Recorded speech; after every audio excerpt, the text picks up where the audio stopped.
Would it be possible for dummies to be serial killers? Look, I've had quite enough of this nonsense. The answer is no. The answer is always no. No! Obviously, dummies can't be serial killers. They also can't make breakfast or go swimming or solve the trolley problem or whatever it is you're planning to ask me next, OK? Just assume the answer is no, because dummies aren't sentient. Did you even read my book? Because if you did, you would know that I have a PhD in dummy sentience, and I demand to be treated with the respect that I do. What? Oh, fuck. What is this? Everybody run!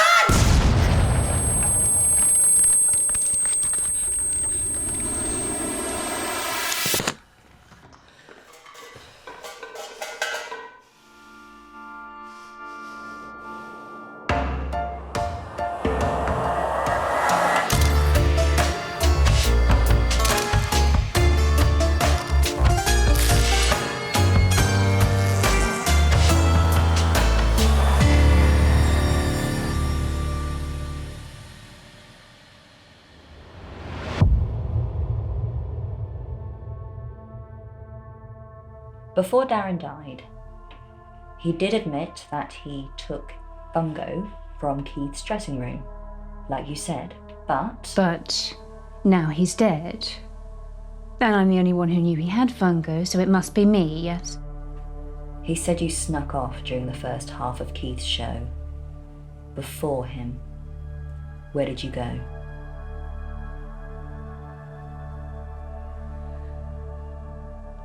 Henry had an idea to punish Keith. In the second half of the show, Keith was supposed to get hit by a cannonball from an onstage cannon, just a water balloon. But if someone were to put something a bit heavier into the cannon, give it a bit of welly. It was easy enough to get backstage with Keith's famous old buddy on my arm. And if the second half had gone ahead, Keith would have suffered the same fate as Henry. Henry? Was burned. I don't mean my Henry Deadson.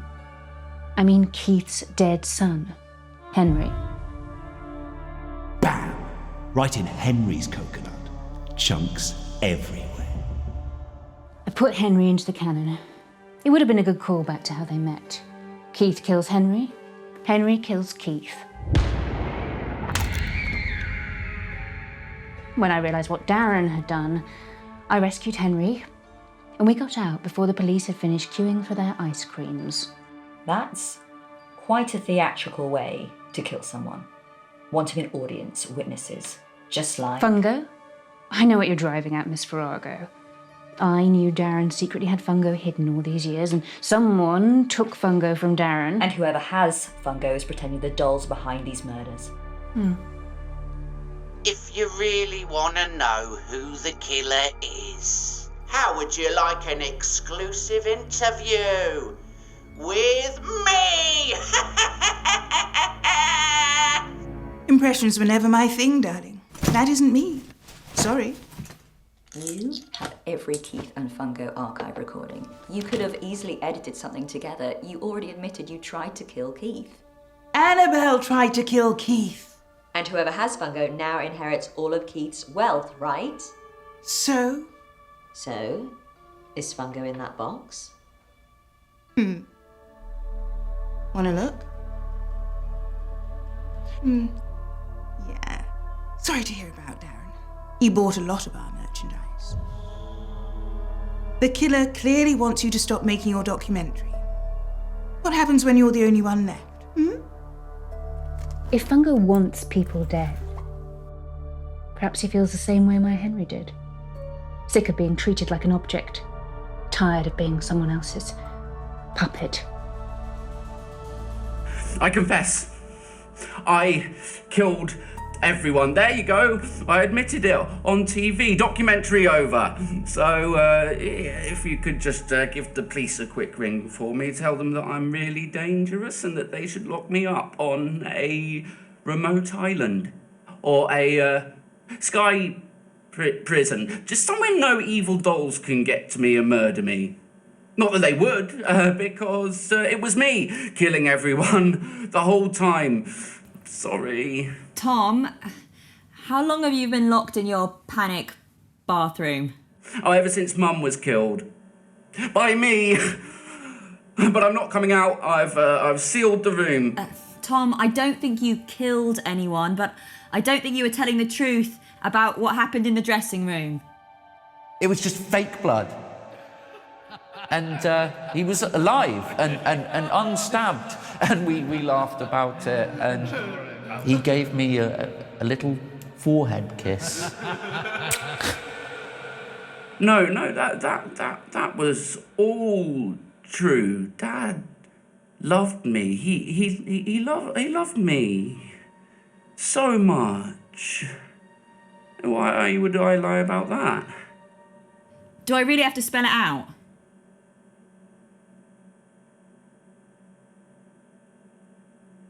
You know what? Screw it.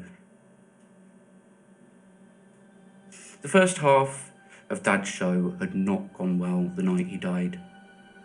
It was a 1,000-seater venue and he barely got any laughs. I mean, that's why he really invited me up to his dressing room. He wanted to blame me. Still smell the whiskey on his breath as he yelled in my face, you don't inspire me like Henry did. When I imagine accidentally killing you in a freak coconut shy accident, I feel nothing. And that's your fault for being a shit son. I'm sorry. But then his face went purple. He dropped his drink, collapsed into his chair. He was choking. I hit his chest, trying to help. That's when I set off the blood pack. He reached out for my arm, trying to say something. I put my ear to his lips and with his last dying breath, he whispered,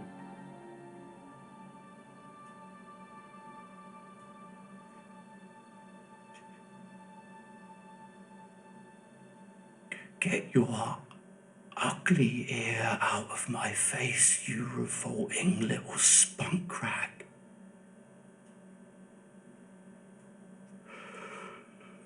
And that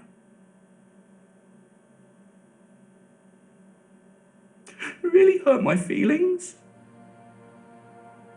So I walked out. I left. I left him. I left my dad to die. I mean, there you are, that's the truth. Happy now? So please, just stop making the documentary now. I don't want to die. But you left before he was stabbed, so it wasn't you. No, it was me. I just forgot. Sorry, before I left him to die, I stabbed him with a meat cleaver. It wasn't a meat cleaver. I don't know knives, okay? It's time I told you the truth. I wanted Keith dead. For years. And when I saw Tom running from the dressing room drenched in blood, I couldn't help myself. I thought I'd find it satisfying. I didn't see a wound or a knife, but there was blood all over him. Fake blood from a blood bank. Whatever, that wasn't the problem. He was suffocating. His face was purple, convulsing in his makeup chair. But there wasn't any food in the room, only the whiskey glass on the floor. I put two and two together, and at first I was pleased, but then, before I knew what I was doing, I stuck my fingers down his throat. He was shaking so much, I had to get on top of him and put my hands round his neck just to hold him still. That's how his neck got bruised. Yeah. And you know what he did then? He threw up in my face, up my nose, and in my eyes. Even though he was barely conscious, I bet you he did it on purpose. But then his breathing got steadier. The convulsions stopped. I knew I should have got help, but I knew how it would look. So I just left. The next morning, I heard on the news that Keith had been stabbed in the chest. Killer must have come back to finish the job.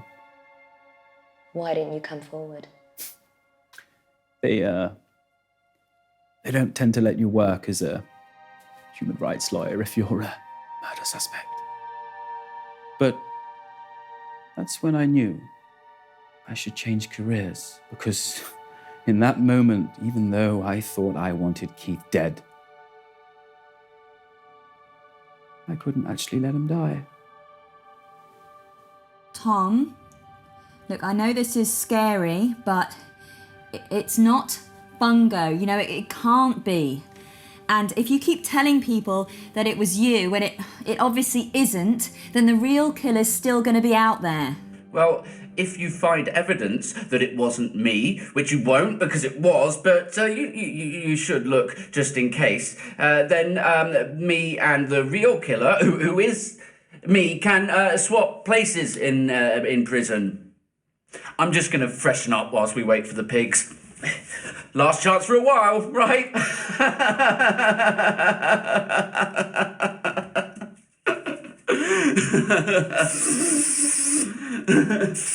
Look, you'll be a lot safer if you help us get to the truth. This is the truth! Wait, this doesn't smell right. Why is it... Tom? Tom, can you hear me? Tom, open a window. Open the door, Tom. Tom, quickly! Quickly, Tom! Tom! Tom!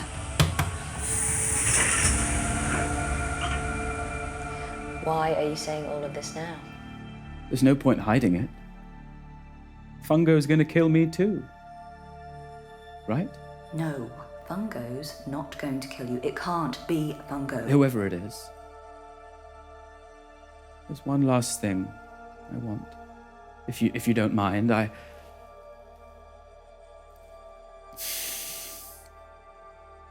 This might be my last chance to get my act on the telly. You can always edit it out later if it's bad. It's not like I'll know about it at this rate. It's just... Yeah, of course.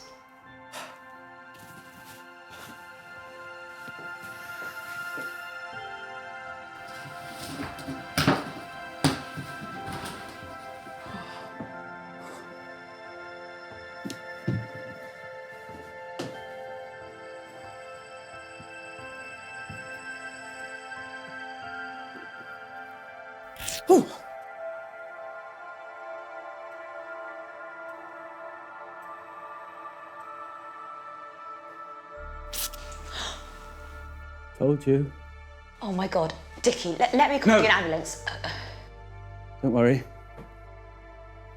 Like I said, one last thing.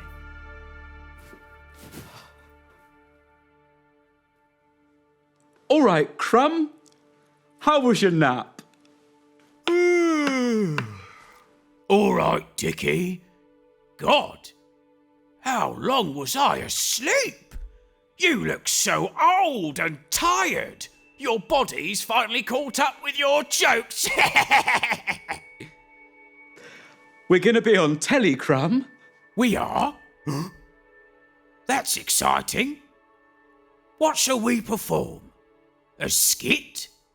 A waltz? An interrogation of British imperialism and colonial entitlement in the post-war era? How about a little sing-song? Follow my lead.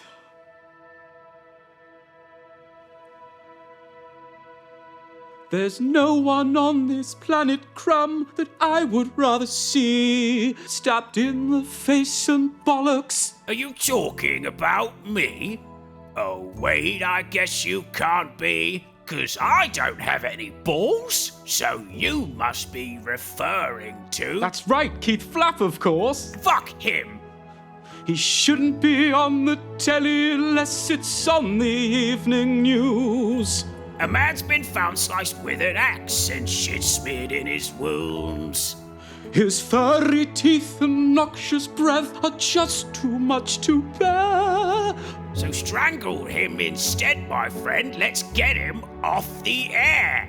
I won't be in disguise, Keith. I won't be underhand. I'll play this to the jury on the witness stand. I'll kick down your front door, Keith. Ampersand. I want you to die by. I want you to die by. Yes, I want you to die by my.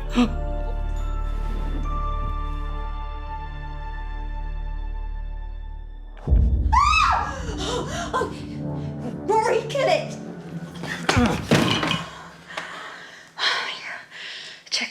Check his pulse. Not the dummy!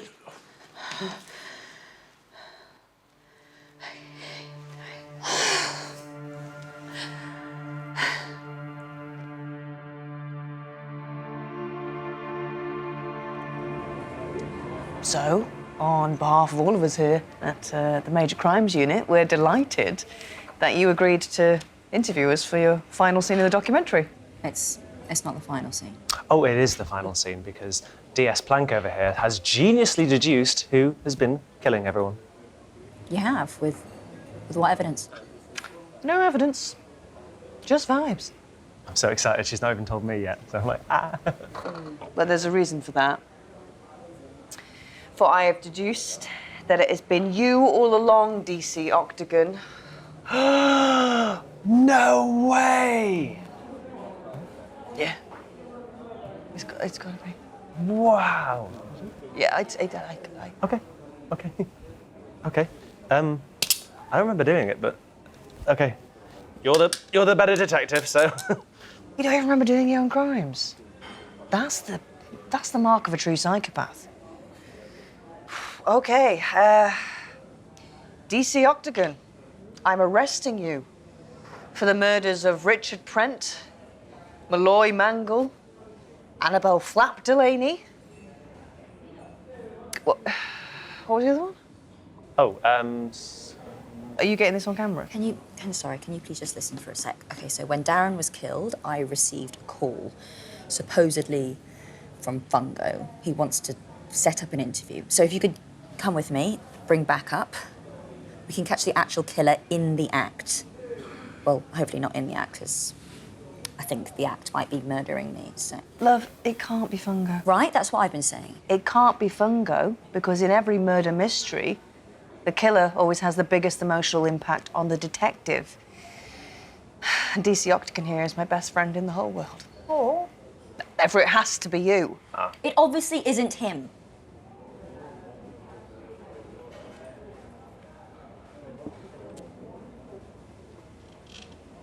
Sorry. No. I didn't want to let you down, so I thought. No. I feel so betrayed. I feel so betrayed. I feel so betrayed. I can't believe you're not the person I thought you were. Can you please just...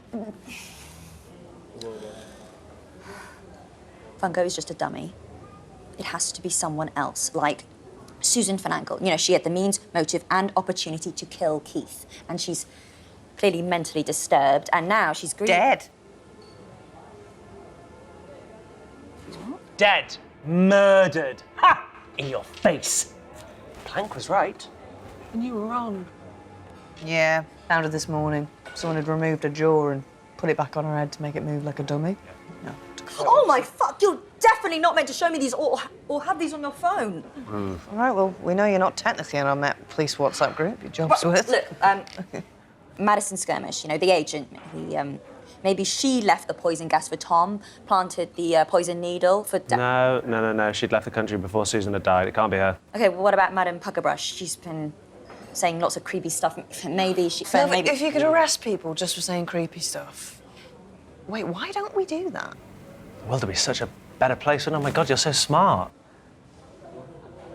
Nah, OK, I've changed my mind. You know what? It's fungo. It's fungo. Oh, I just got shivers. Oh, come on. Well, you said it yourself. If it's not Skirmish, Finangle, Puckerbrush or DC Octagon here, then it's got to be the dummy by process of elimination. Do you get that? Because he's eliminating everyone. Please, give him a second. Oh, yes, elimination. Please take this seriously. You can't arrest a dummy. No, I know. No, same reason you can't arrest the dog. Laws just don't apply to them. So, good luck with your interview. You're not coming. No. No, you said it yourself. A dummy couldn't have done it, and there's no one else, so good luck. But if you spot anything sus, just give us a bell, yeah?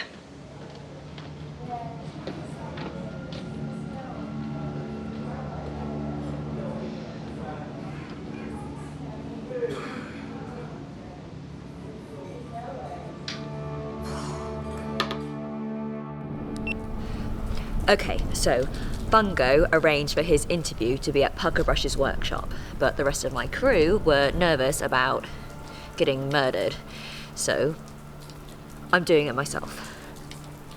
If I don't come back, I hope that someone finds this footage and can finish what I started.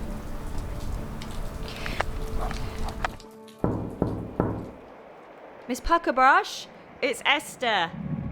Are you there?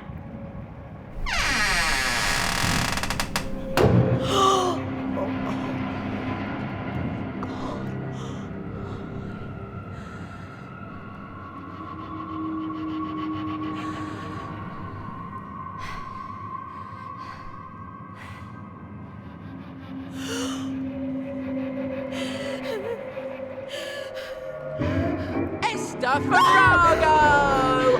Welcome to the grand launch of my solo act. What did you do to her? Same thing she did to me. Take some raw materials, use them to make a puppet. All it took was a frontal lobotomy. Say hello to our guests, please, Carol. How are you? Fine, thanks. Someone must be. No, they're not. This can't be real. Oh, yes, it can. Madison, you have to be Madison. Talent agents aren't the ones who have the talent, but I am sorry I didn't get to show you how I let go of my agent. That sneaky devil tried to flee the country, but don't worry, sickos at home, I still got it on camera for you. No, they'll let anyone be an Uber driver these days. Oh, God. I'll send the footage to your film crew, Esther, along with, your remains. So you admit it? You killed everyone, including Keith? Yes, obviously. Stabbed him in the chest. Then that weird boy stole me, locked me in a box for a couple of decades. I broke out, went on a killing spree. Don't see why you had to make a whole series just to prove that. But I do want your viewers at home to know why. I think I know why. They all took advantage of you, right? You know, profited from you, obsessed over you, made you feel used. No. I did it because I'm fucking mental! And who are you to talk about using people for profit? You make true fucking crime. Or at least, you used to. Please, don't kill me, Funko. Okay, but she will. Pucky, kill her. Please, stop!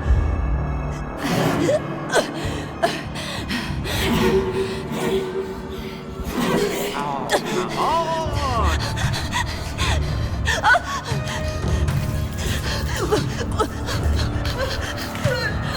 God, this is brilliant.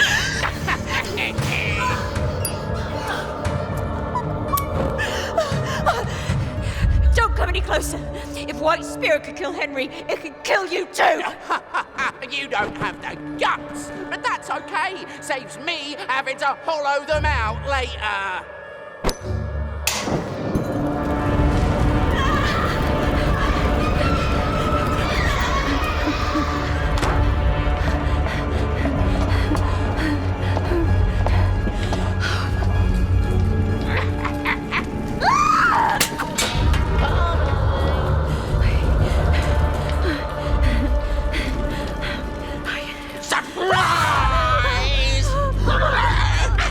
You think a little fire can stop me now, Esther? It's too late. There's dummies like me on every movie set, in every theatre, every school, church, temple and mosque, in every child's bedroom, in every home in the country, and they will rise up like I did. You cannot prevent